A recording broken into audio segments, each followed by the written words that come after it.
Some of our detectives have been detectives for 20 years, and they describe this as one of the most gruesome crime scenes that they've ever been a part of. Something about that 911 call doesn't sit right.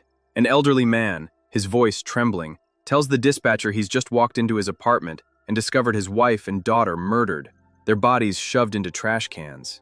He sounds terrified, confused, desperate for help. But what investigators would soon uncover inside that quiet apartment in Englewood, Colorado, would leave even veteran detectives shaken. Because the scene didn't just point to a brutal crime, it hinted at something far darker. Planning, preparation, 16 days of it. And as the truth slowly surfaced, one chilling question began to linger over the entire investigation. How could someone plan something this horrific and feel absolutely nothing afterward?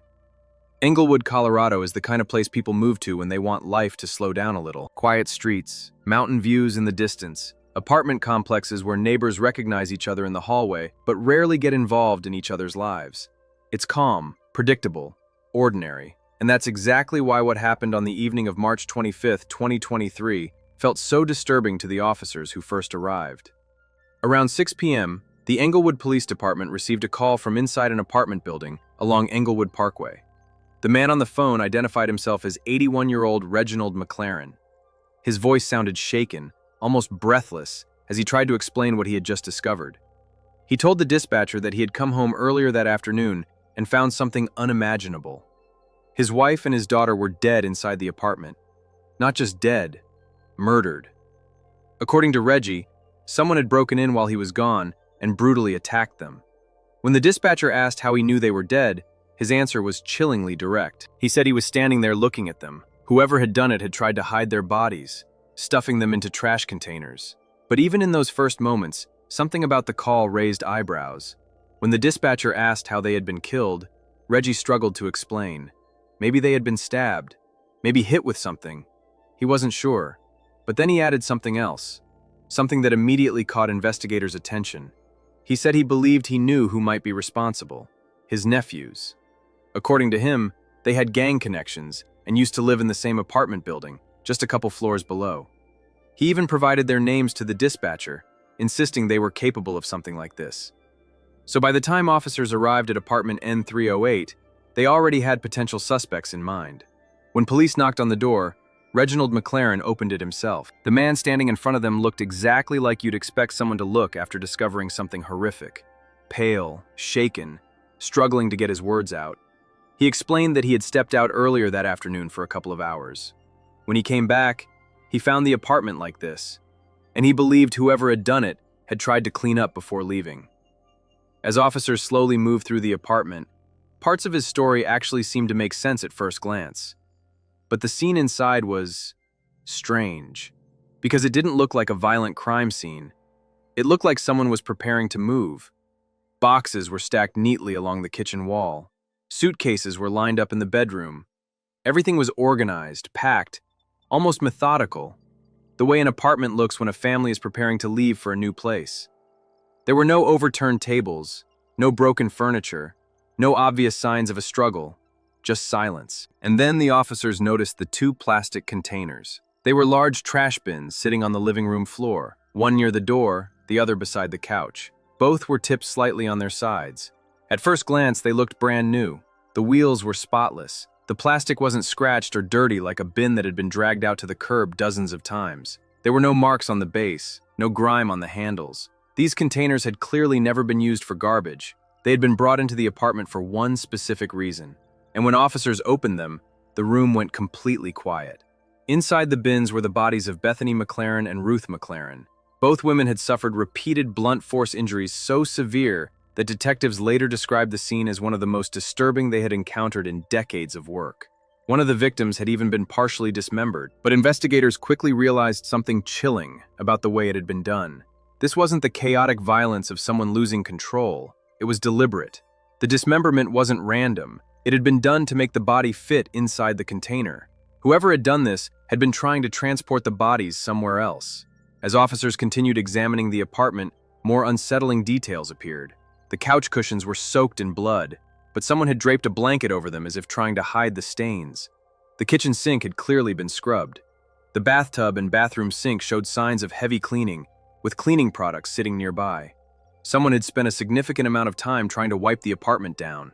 And then, in a closet near the boiler, investigators found two more disturbing pieces of evidence: an axe and a handsaw. Neither one had been hidden, neither one had been cleaned properly. They were simply sitting there as if whoever used them had run out of time. At that moment, officers believed they were dealing with a brutal double murder and a suspect who had escaped before finishing the job. But as the investigation unfolded, something about Reginald McLaren's story began to bother the detectives working the scene. It wasn't the brutality, it was the timeline. Reggie had told police he had only been gone for about 2 hours that afternoon. But when investigators looked at everything that had happened inside that apartment, the violence, the dismemberment, the extensive cleanup, the staging of the containers, one thing became painfully clear. There was absolutely no way all of that had happened in 2 hours. Even veteran detectives at the scene quietly said the same thing to each other. This wasn't the work of someone rushing in and out. Whoever did this had spent hours inside that apartment. And that meant one of two things had to be true. Either the killer had been there long before Reggie left, or Reggie McLaren hadn't told them the truth about when he left at all. As investigators started speaking with neighbors in the building, small details began to surface. Details that slowly started to unravel the story Reggie had told from the very beginning. As detectives continued digging deeper, the story Reginald McLaren had told began to completely fall apart. The evidence wasn't just contradicting him anymore, it was pointing directly at him. Investigators discovered that the trash bins inside the apartment had been purchased weeks earlier. Store records showed that Reggie himself had bought them on March 9th, more than 2 weeks before the murders. Surveillance footage confirmed it. The same trip also included the purchase of a handsaw. Then came something even more damaging. As investigators continued reviewing surveillance from the apartment complex, one piece of footage became impossible to ignore. A neighbor's Ring doorbell camera had quietly recorded several clips of Reginald McLaren moving in and out of the building in the days leading up to the murders. At first, the videos seemed ordinary, just a resident going about his day. But when detectives studied the timestamps closely, the pattern began to look very different. In one clip, Reggie returned from a store carrying 2 large plastic bins along with a handsaw. In another, recorded on a separate day, he was seen bringing 2 gas canisters back into the building and into his apartment. When officers later searched the home, those same gas canisters were discovered inside. They had never been used, still sealed, sitting quietly in the apartment like a plan that had never been fully carried out. Investigators soon formed a chilling theory. It appeared that Reggie may have intended to burn the apartment down after the murders, destroying the evidence and making the entire crime far more difficult to piece together. This wasn't the behavior of someone reacting in shock or panic. It looked like preparation. Then came the final detail that shattered his entire story. While searching the building's dumpsters, officers discovered torn pieces of Bethany McLaren's Social Security card and Ruth's Colorado ID, carefully cut up and thrown away. Remember the detail Reggie mentioned during the 911 call? He told the dispatcher their IDs were missing and suggested it could point to a robbery. But the IDs hadn't been stolen. They had been cut up and thrown away, and based on the camera timestamps, Reggie himself had taken them to the dumpster earlier that day. When detectives finally confronted him at the hospital with everything, the receipts, the surveillance footage, the neighbor statements, and the destroyed IDs, the story he had repeated for hours suddenly stopped. Reggie went quiet. Then he confessed.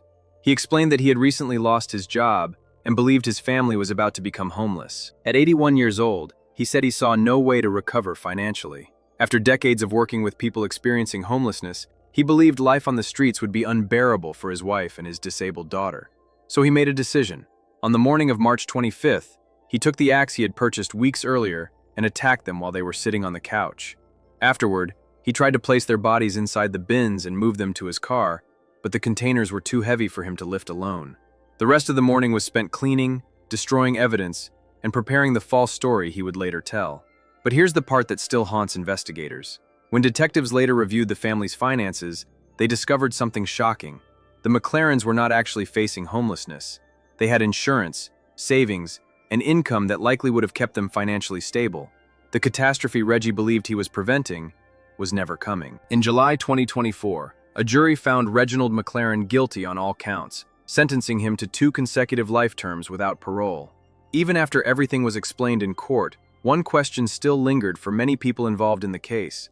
How does someone convince themselves they're protecting the people they love, while taking away their future entirely.